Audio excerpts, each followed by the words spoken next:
un objet introuvable.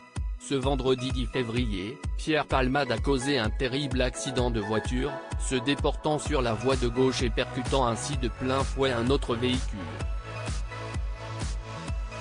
Par son acte, l'humoriste a grièvement blessé une femme enceinte d'environ 6 mois, qui a perdu son bébé, un homme de tout juste 40 ans ainsi que le fils de ce dernier, qui est toujours dans le coma.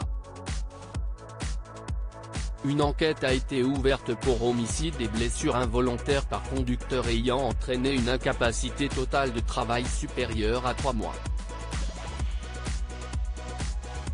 Hospitalisé d'urgence, Pierre Palmade est quant à lui sorti d'affaire, même s'il est toujours en réanimation, comme le rapporte Le Parisien ce lundi 13 février.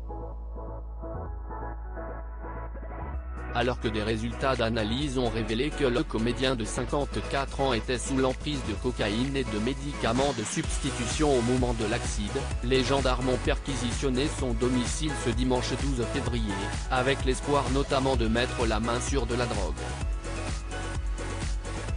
Mais les autorités étaient également à la recherche de son téléphone portable qui leur permettrait de trouver éventuellement les fournisseurs de cocaïne de l'humoriste, ainsi qu'identifier les 2 personnes qui se trouvaient avec lui dans le véhicule, mais qui ont pris la fuite au moment de l'accident.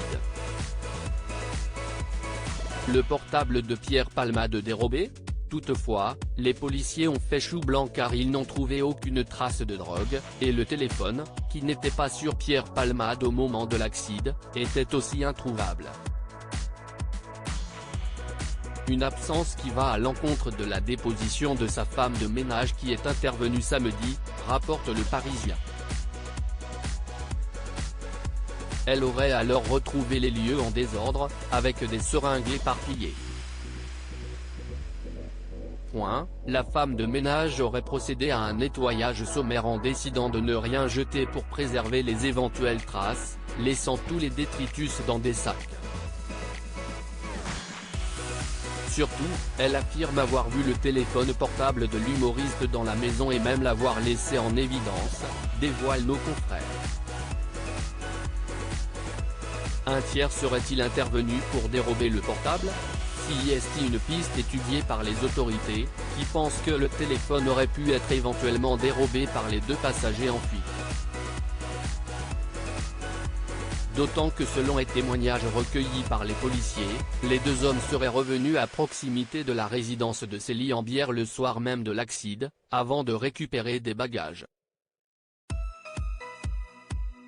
Si les policiers et gendarmes n'ont pas trouvé le téléphone, ni de drogue dans le domicile de Pierre Palmade, ils ne sont tout de même pas repartis bredouilles de la perquisition. Comme le rapporte Le Parisien, ils ont notamment saisi du matériel d'injection de cocaïne usagé, avec un reliquat d'un produit liquide en cours d'analyse, ainsi que divers sextoys,